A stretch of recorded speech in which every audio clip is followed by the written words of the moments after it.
날마다 쓰는 나의 신앙일기 TV 데일리 큐티 나무양기입니다. 오늘은 사사기 11장 34절에서 40절을 묵상하겠습니다.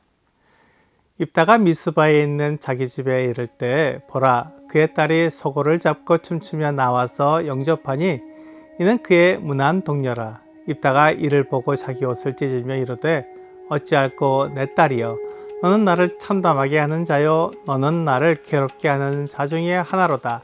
내가 여호와를 향하여 입을 열었으니 능히 돌이키지 못하리로다 하니, 딸이 그에게 이르되 나의 아버지여, 아버지께서 여호와를 향하여 입을 여셨으니 아버지의 입에서 낸 말씀대로 내게 행하소서. 이는 여호와께서 아버지를 위하여 아버지의 대적 암몬 자손에게 원수를 갚으셨음이니이다 하니라. 또 그의 아버지에게 이르되 이 일만 내게 허락하사 나를 2달만 버려두소서. 내가 내 여자친구들과 산에 가서 나의 처녀로 죽음을 인하여 애곡하겠나이다 하니, 그가 이르되 가라 하고 2달을 기한하고 그를 보내니, 그가 그 여자친구들과 가서 산 위에서 처녀로 죽음을 인하여 애곡하고 2달 만에 그의 아버지에게로 돌아온지라. 그는 자기가 선한 대로 딸에게 행하니 딸이 남자를 알지 못하였더라. 이것이 이스라엘의 관습이 되어 이스라엘의 딸들이 해마다 가서 길앗 사람 입다의 딸을 위하여 나흘씩 애곡하더라. 하나님께서는 입다가 서원한 대로 암몬 자손들을 입다의 손에 넘겨주셨습니다. 하지만 이것은 입다가 서원한 결과가 아니었고 암몬 자손들을 이스라엘에게 패배하게 만들겠다는 하나님의 계획이 이루어진 것이었습니다. 그러므로 입다는 하나님의 뜻을 알아야 했지만 그렇게 하지 않았고 자기의 생각대로 서원이 이루어졌으니 그 서원을 갚아야 한다고 생각했습니다. 그런데 그가 집에 왔을 때 그를 가장 먼저 영접한 사람은 그의 무담 동료 외동딸이었습니다. 입다는 자기가 서원을 잘못했다고 생각하는 것이 아니라 그 딸이 자기를 영접하러 나온 것을 비난했습니다. 물론 이것은 자기 딸을 비난했다기보다 그 딸이 자기를 가장 먼저 영접하러 나온 것에 대한 슬픔과 괴로움을 표현한 것이었습니다. 자기 딸을 번제물로 드려야 하는 아버지의 마음이 얼마나 아팠을지 생각해보면 입다의 괴로움을 이해할 수 있을 것입니다. 민수기 30장 2절은 사람이 여호와께 서원하였거나 결심하고 서약하였으면 깨뜨리지 말고 그가 입으로 말한 대로 다 이행할 것이니라 라고 말씀하고 있습니다.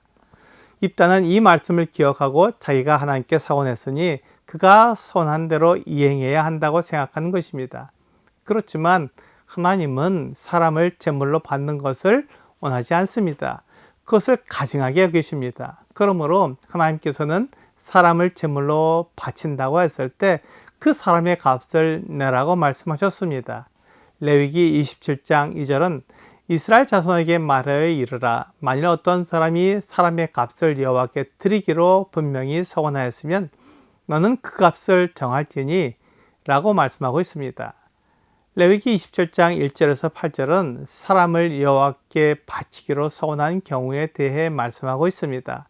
이때 서원한 사람은 사람 대신에 속전인 돈을 바쳐야 했습니다. 일반적으로 속전은 하나님께 드리기로 서원한 자의 노동력에 해당하는 액수였습니다. 그래서 입다의 경우에 딸이 그를 영접하러 나왔기 때문에 딸의 속전을 하나님께 드리면 딸이 죽지 않아도 되었습니다. 하지만 입다가 그것을 알지 못했고 입다의 주변 사람들도 알지 못했던 것 같습니다. 그래서 입다가 딸을 번제물로 드려야 하는 것에 대해 괴로워하고 슬퍼했지만 아무도 돕지 못했습니다. 그래서 하나님의 말씀을 정확히 알아야 하며 하나님의 마음을 알아야 하나님의 뜻에 순종할 수 있습니다. 입다가 그 전쟁은 하나님께서 이스라엘에게 승리하게 하시는 전쟁이라는 것을 알았다면 그런 서원을 하지 않았을 것입니다. 또한 사람을 번제로 드리겠다고 서원했을지라도 하나님께서 사람 제물을 원하지 않기 때문에 사람 제물 대신 속전을 드릴 수 있다는 것을 알아야 했습니다. 하지만 입다가 그것을 알지 못했기 때문에 불필요한 서원을 했고 입다의 무난 동료 외동딸이 번제로 드려져야 했습니다.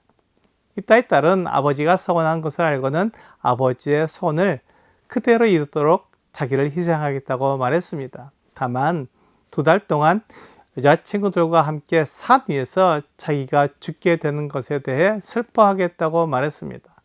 입다는 딸의 요구를 들어주며 자기 여자친구들과 함께 2달 동안 산 위에서 지낼 수 있게 해주었습니다. 아버지의 소원을 위해 딸이 자신을 희생한 것을 생각하면 그 딸이 아버지를 얼마나 위했는지 알 수 있으며 하나님께 소원한 것을 꼭 갚아야 한다는 것을 생각하게 됩니다. 이제 2달의 기한이 되자 입다의 딸이 약속한 대로 아버지에게 돌아왔습니다. 그는 아버지가 소원한 대로 자신을 번제물로 드리도록 내주었습니다. 아버지의 불필요한 소원 때문에 그 딸이 죽게 된 것입니다.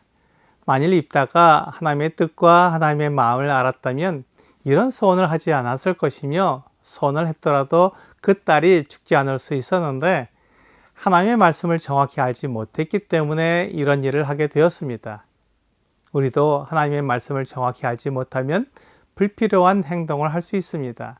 하나님께서 사람들을 위해 그 아들을 보내주셔서 사람들의 죄를 용서해 주시고 그 아들을 믿음으로 영원한 생명을 얻게 하셨지만 그것을 알지 못하고 하나님의 마음을 알지 못하면 하나님이 준비하신 구원의 길과 영원한 생명을 얻지 못하고 자기 힘과 자기 노력으로 하나님께 나아가려고 애를 쓸 수밖에 없을 것입니다. 우리가 하나님의 말씀을 정확히 알고 하나님의 뜻을 알아야 하는 이유가 바로 이것입니다. 하나님의 말씀을 정확히 알지 못하고 내 생각, 내 뜻대로 하게 되면 하나님의 뜻과 맞지 않기 때문에 하나님이 우리를 위해 준비하신 구원과 영원한 생명을 얻지 못하게 됩니다. 하나님은 우리에게 필요한 모든 것을 완전히 준비해 주셨습니다. 이것이 은혜입니다. 오늘의 적용 질문을 보겠습니다. 성경을 아는 만큼 우리는 은혜 아래에 있게 됩니다. 성경을 바르게 알기 위해 오늘 내가 할 수 있는 것은 무엇이 있을까요? 적은 것을 실천해 보세요. 성경을 바르게 알기 위해 성경을 읽고 그 말씀에 순종해야 합니다. 하나님의 말씀을 내 생각, 내 뜻대로 해석하지 않고 성경에서 말씀하고 있는 그대로 해석해야 합니다. 하나님의 말씀을 알게 되면 그대로 순종하는 것이 하나님의 말씀을 따르는 방법입니다. 오늘 하나님의 말씀을 알지 못하면 하나님이 준비하신 구원과 영원한 생명을 얻을 수 없기에 하나님의 말씀을 정확히 알고 순종하는 여러분과 제가 되기를 주 예수님의 이름으로 기도합니다.